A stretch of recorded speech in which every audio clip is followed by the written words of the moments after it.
My ex and I found ourselves renting an aging, small house, a relic from the early 1900s. It had a peculiar layout, with a back door that led to a vestibule. From this vestibule, one could either descend into the basement or step through the back door and into the dining room. The door itself was adorned with a long window pane, and a stretch curtain concealed it from view.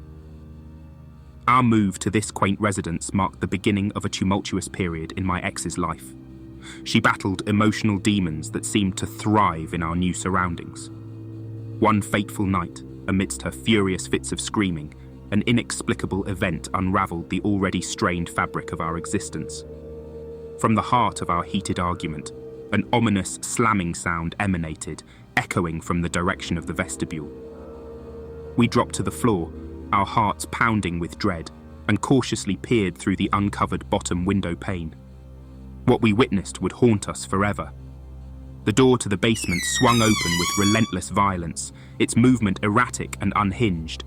Slam, slam, slam.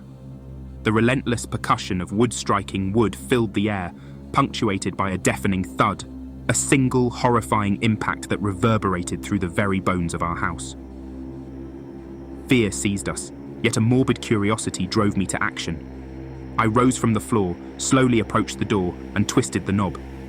The basement door creaked open once more, then came to an eerie standstill. Armed with a flashlight, I descended the narrow flight of stairs into the abyss below. As each step drew me deeper into the enigmatic darkness, my heart raced, anticipation of an impending confrontation gnawing at me. I braced myself for the sudden appearance of an intruder, but the shadows offered no such threat. No one lurked in the gloom, and an eerie stillness gripped the subterranean chamber. Disquieted and trembling, I made my way back up the stairs and secured the doors, their wooden frames trembling under my anxious grasp. It was then, as the last bolt slid into place, that an unsettling symphony of footsteps reached our ears. Faint yet unmistakable, they ascended the basement stairs, each footfall drawing nearer, like an eerie crescendo in the night. My nerves were stretched to the limit as I groped for a kitchen knife, the cold steel offering little comfort against the unknown. I positioned myself before the basement door, my pulse pounding in my ears. As I summoned the courage to confront whatever lurked below, I threw the door open, revealing the void beyond. But there was nothing, just an impenetrable darkness that clung to the depths of the basement. The footsteps had vanished, swallowed by the silence. I ventured down once more, my heart heavy with foreboding, but my search yielded nothing, a disquieting void where answers should have dwelled. The rest of that fateful night remained uneventful, our fears subsiding, but our relationship, fraught with turmoil, eventually crumbled, much like the vestiges of our affection. I cannot say with certainty whether I believe in the paranormal, but the inexplicable events of that night defy rational explanation. It's as though a malevolent energy had reacted to my ex's turmoil, manifesting itself in unsettling ways.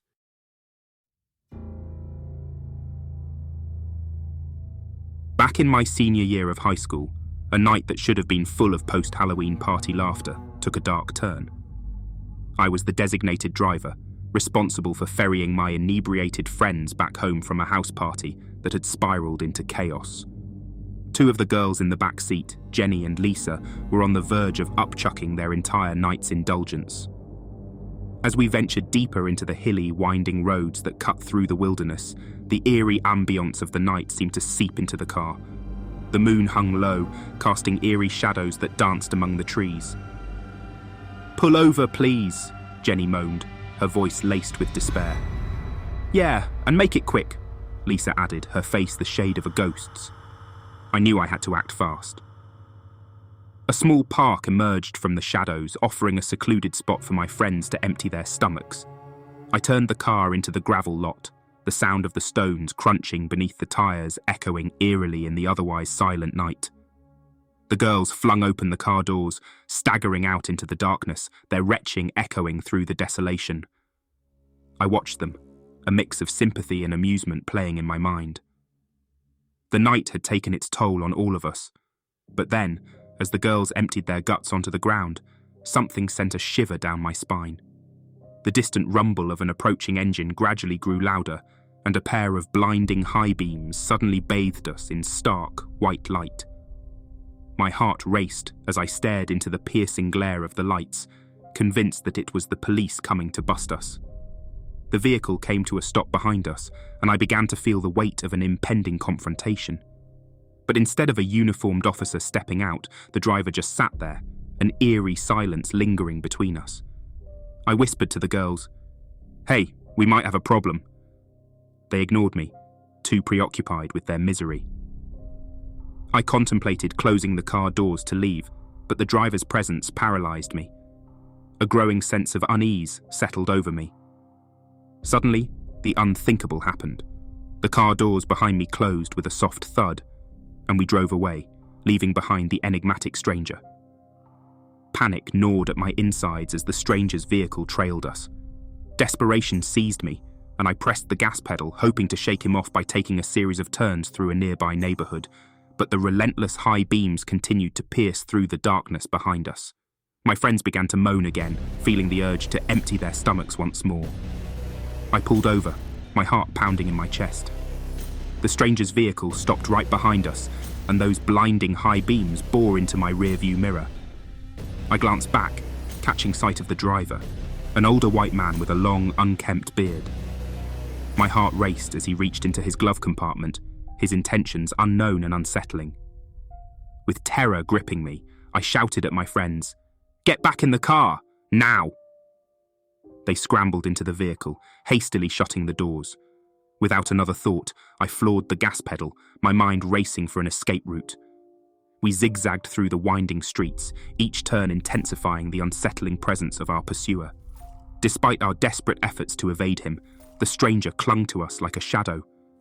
My pulse quickened as I watched him reaching for something in his car again, his intent unknown and sinister. Fear and determination fused within me as I drove faster, searching for a way to escape this relentless tormentor. We sped down a steep hill, our headlights revealing a chaotic scene. A massive accident had unfolded before us, engulfing the road in a symphony of sirens and flashing lights. I contemplated slowing down, planning to pull over and ask the police for help, but the stranger had other plans. He veered out of line, overtook us, and brazenly ran a red light right in front of the cops. The blaring sirens and the chaos of the accident provided the perfect cover for his escape. By the time I reached the intersection, the stranger had vanished, swallowed by the shadows of the night. To this day, I have no idea who that man was or what he wanted from us, but the memory of that terrifying night still haunts me. The encounter with the enigmatic stranger remains an unsolved mystery, forever etched into the dark corners of my mind.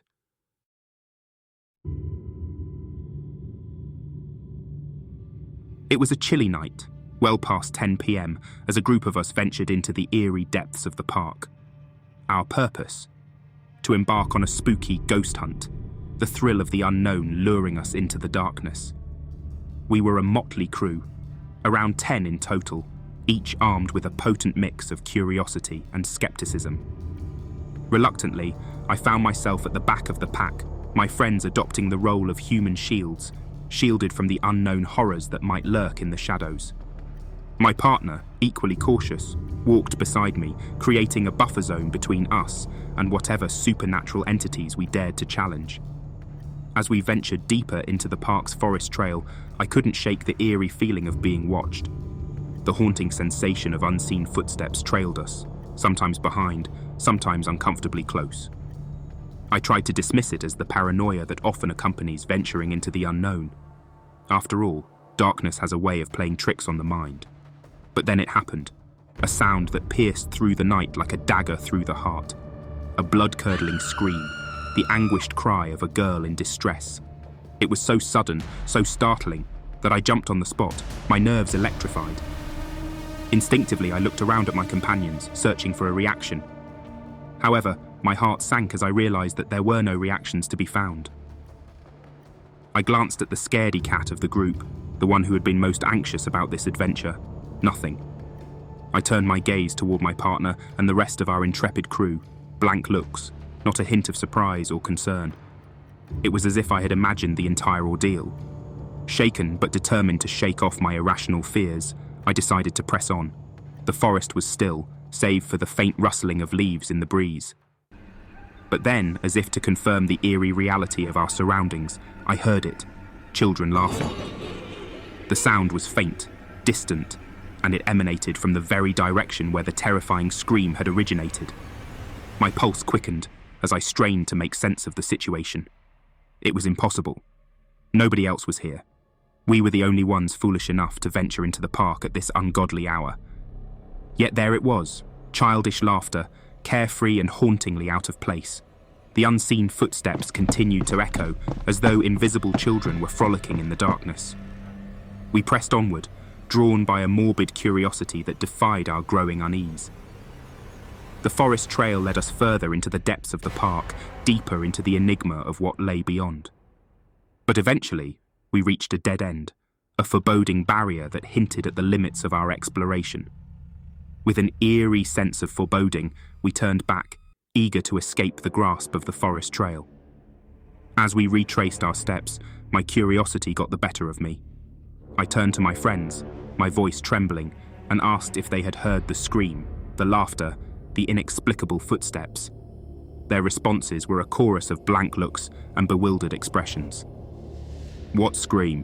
one of them asked, voicing the collective sentiment of our group. I recounted the chilling details of what had transpired, but it was met with skepticism and disbelief. They assured me that no such sounds had reached their ears, and I began to doubt the very fabric of my reality. A few years later, curiosity once again got the better of me. I decided to delve deeper into the mysteries of that park. A chilling revelation awaited me. A girl had been shot and killed in that very place. My condolences and empathy went out to her, a tragic victim of the darkness that had haunted our nocturnal expedition. Further research uncovered a haunting pattern. Reports of others hearing the laughter of children in the dead of night, despite the absence of any children past curfew. The park held secrets, dark and unsettling, and the events of that fateful night remained etched in my memory as a chilling reminder that some mysteries should remain unexplored. As we wrap up this eerie journey, a huge thank you to our dedicated audience for tuning in. Your support drives us to share these spine-tingling stories. Remember, the darkness is always there, but through these tales, we face our fears together. Until next time, keep those lights on and doors locked. Thank you for watching.